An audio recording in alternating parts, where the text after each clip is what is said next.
శుక్లాంబరధరం విష్ణుం శశివర్ణం చతుర్భుజం ప్రసన్నవదనం ధ్యాయేత్ సర్వవిఘ్నోపశాంతయే అగజాన పద్మార్కం గజాన మహానిజం అనేకదంతం భక్తానాం ఏకదంతోపాస్మహే.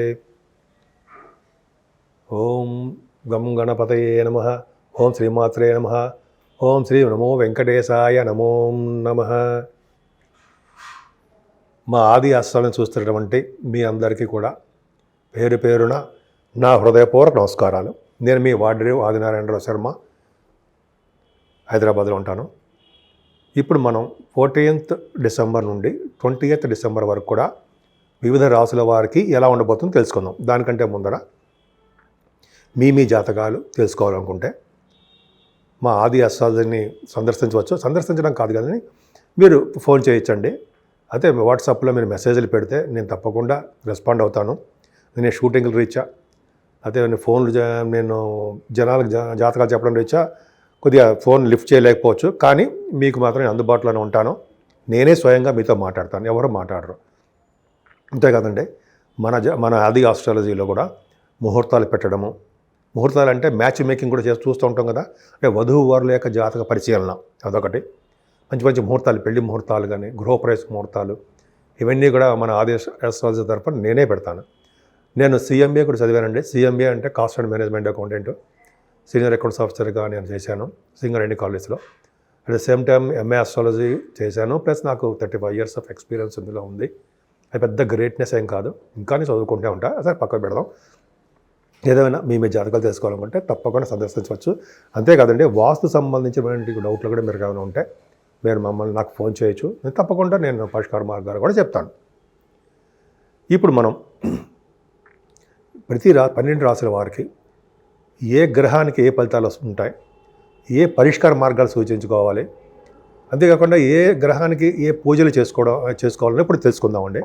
ముందుగా మేషరాశి నుండి మీనరాశి వారి వరకు కూడా 12 రాశుల వారికి శనీశ్వరుడు వలన, రాహు వలన, అష్టమ కేతు వలన కూడా దోషాలు ఉంటాయి. సో ఈ దోష పరిహారం కోసం ముఖ్యంగా ముందర కేతు దోషం చూసుకుందాం. గణపతి ఆరాధన చేయాలండి. అష్టమ స్థానంలో కేతు ఉంటే, సపోజ్ అష్టమ స్థానంలో ఉన్నాడు వాళ్ళకి, అంటే మకర రాశికి అలాగ సప్తమ భావం కానీ అష్టమ భావం కానీ 12th house కానీ ఉంటే ముఖ్యంగా మీరు చేసేవలసిన పూజలు ఏంటంటే గణపతి ఆరాధన. గణపతిని పూజించడం వల్ల, అంటే గణపతిని పూజించడం వల్ల సోమవారికి లడ్డూలు నివేదం కానీ, అదే గరికతో పూజలు చేయడం వల్ల, ముఖ్యంగా మనం పౌర్ణమి వెళ్ళినటువంటి చతుర్థి అంటే చవితి, సంకటహని చతుర్థి అంటాము దాన్ని. ఆ రోజు గణపతి ఆరాధన చాలా ప్రాముఖ్యత ఉంటుంది. ఎవరైతే ఇలా చేసుకుంటుంటారో 11 నెలల పాటు ఇట్లా సంకటహని చతుర్థి పాటు చేసుకుంటారో వాళ్ళకి అన్ని రంగాల్లో ముందంజలో ఉంటారు. కేతు వల్ల దోషాలు పోతాయి. అదే అక్కడ సుబ్రహ్మణ్యేశ్వరం ఆరాధన, కుక్కి సుబ్రహ్మణ్య క్షేత్రం దర్శనం కానీ, లేకపోతే మీ దేవాలయాల దర్శనం కానీ చేయడం వల్ల కేతు వల్ల దోషాలు పోతాయి. ముఖ్యంగా రాహు వల్ల కూడా చాలా ప్రాబ్లమ్స్ ఉంటాయండి. ఎందుకంటే రాహు సప్తమంలో ఉన్న, పంచమ స్థానంలో ఉన్న, 12వ భావంలో ఉన్న, అష్టమ భావంలో ఉన్న కూడా దోషకారకుడే. ముఖ్యంగా 5, 7, 12 స్థానాల్లో దోషాన్ని బాగా ఇస్తాడు. కాబట్టి రాహు దోషం పోగొట్టాలంటే కామాఖ్య అమ్మవారి దేవాలయాలు సందర్శించి ఉంటే అద్భుతమైన ఫలితాలు ఉంటాయండి. తక్షణమే ఫలితాలు ఉంటాయి.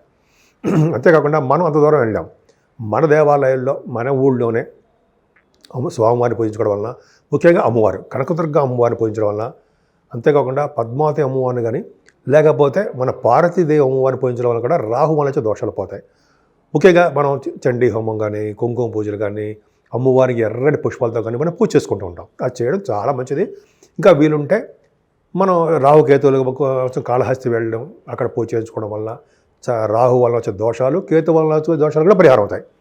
ఇంకా శనీశ్వరుడు ద్వితీయ భావంలో శని మంచివాడు కాదు. అలాగే చతుర్థ భావంలోను, సప్తమ స్థానంలోను, అష్టమ వ్యయభావాల్లో కూడా శనీశ్వరుడు మంచివాడు కాదు, దోషాలను ఆపాదిస్తుంటాడు. సో చాలామందికి ఏళ్ళనడిసరి ప్రభావం అనుకుంటుంటాం. 7.5 years అంటే కదా ఏళ్ళనడిసరి ప్రభావం 7.5 years అని, అలాగే 2.5 years అని మనం చెప్పుకుంటూ ఉంటాం. 4.5 అంటే చతుర్థ భావం అంటే 2.5 years అని చెప్పుకుంటూ ఉంటాం. సో ఇలా కాంబినేషన్ వల్ల శనీశ్వరుడు దోష పరిహారం అవ్వాలంటే 7 శనివారాలు శనీశ్వరుడికి తైలాభిషేకం చేయించడం చాలా ఉత్తమం. అలాగే ఆంజనేయ స్వామి దర్శనము, శివాభిషేకాలు, వెంకటేశ్వర స్వామి వారి దగ్గర అక్కడ దీపారాధన చేయించడం వల్ల సర్వదోషాలు పరిహారం అవుతాయి.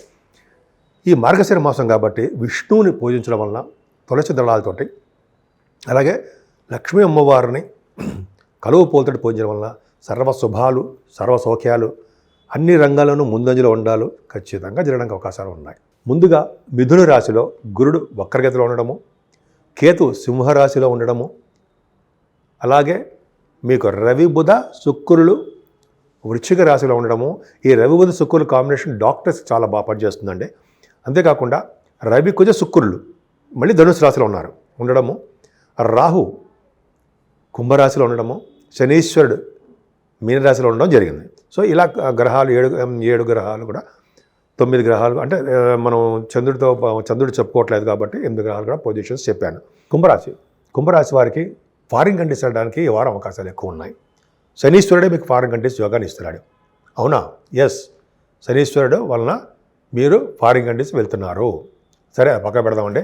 కానీ మీ రాశిలో రాహు ఉండడం వలన, గురుదృష్టి వలన శారీరక శ్రమ, శరీరంలో మార్పులు, కుటుంబంలో చిన్న చిన్న ఇబ్బందులు, పశు సంబంధించిన విషయాల్లో పశు నష్టము, గృహంలో పీడ, ఇవన్నీ ఉంటాయంటాం కదా. ఇవన్నీ ఉండవు. ఎందుకని? గురుదృష్టి కూడా ఉంది కాబట్టి రాహుకి ఈ బాధలన్నీ తక్కువగా ఉంటాయి, అసలు ఉండకుండా ఉంటాయి. కానీ మీ కుటుంబంలో బంధువుల విషయం మీకు రావాల్సిన డబ్బులు మాత్రం ఆలస్యం అవుతుంటాయండి. కానీ ధనప్రాప్తి బాగా కలుగుతుంది. పైగా మీ దాంట్లో ఆస్ట్రాలజర్స్ కూడా ఉన్నారు. ఆస్ట్రాలజికల్ విభాగంలో ఉన్న వారికి రవి బుధుల వలన బ్రహ్మాండంగా ఉంటుంది. అది చెప్పుకుందాం, 9th భావంలో చెప్పుకుందాం.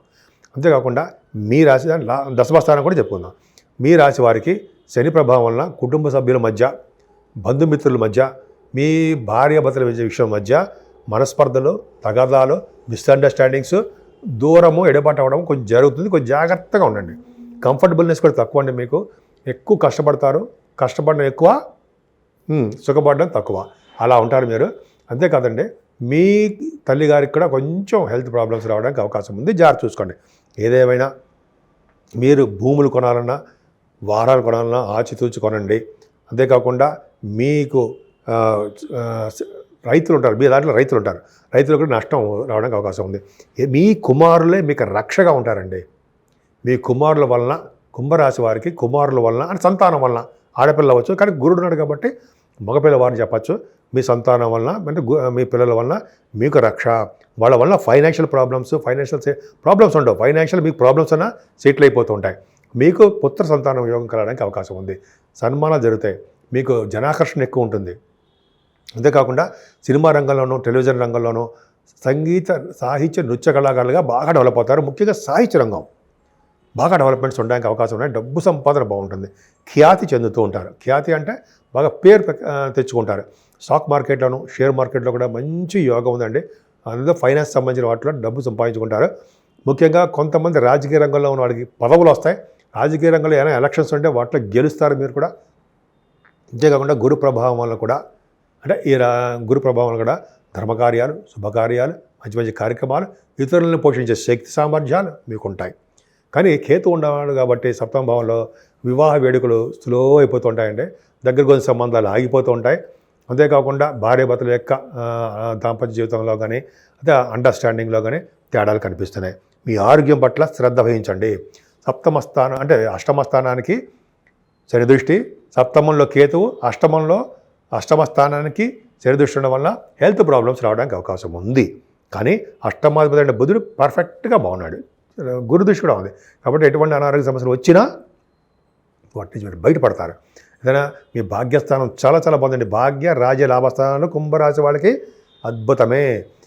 కుంభరాశి వారికి భాగ్యస్థానంలో గురుడు చూడడం వల్ల, భాగ్యాధిపతి దశమస్థానంలో ఉండడం వల్ల సినిమా రంగంలో ఉన్న వారికి బాగా డెవలప్ అవుతారు.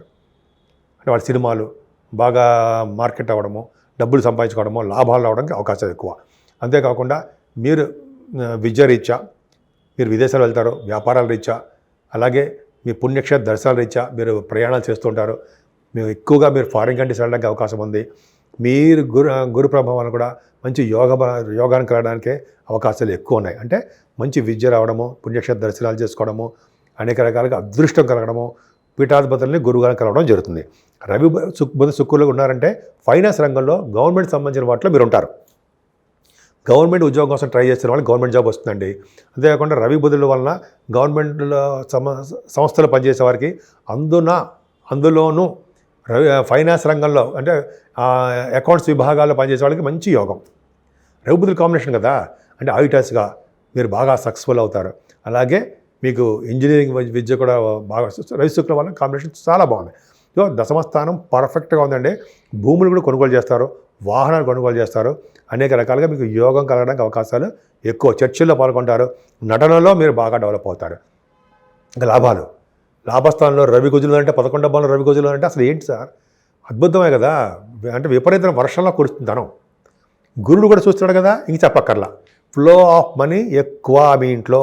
అంటే బహుశా లాటరీస్ కానీ, అయితే మీరు బాగా కష్టపడినందుకు మీకు డబ్బులు కానీ, అయితే మీరు ఉద్యోగం చేస్తున్న ద్వారా ప్రమోషన్స్ రావడం కానీ, లేకపోతే వ్యాపారాల ద్వారా ధన సంపాదన. రియల్ ఎస్టేట్ రంగంలో చెప్పకూడదు కానీ కోట్లలో సంపాదించుకుంటారంటారు సార్, అంత బాగుంటుందన్నమాట. ఎందుకని రవి కుజులకి లాభంలో ఉంటే, గురుదృష్టి ఉంటే ఖచ్చితంగా వాళ్ళకి ఫ్లో ఆఫ్ మనీ ఎక్కువే రియల్ ఎస్టేట్ రంగంలో. ఇంకా సినిమా రంగంలో కూడా అంతే. సో ఇంకా చెప్పుకుంటే చాలా ఉందండి. ఏదేమైనా మీ జాతకంలో కుంభరాశి వాళ్ళకి అదృష్టం తోడైందని చెప్పచ్చు.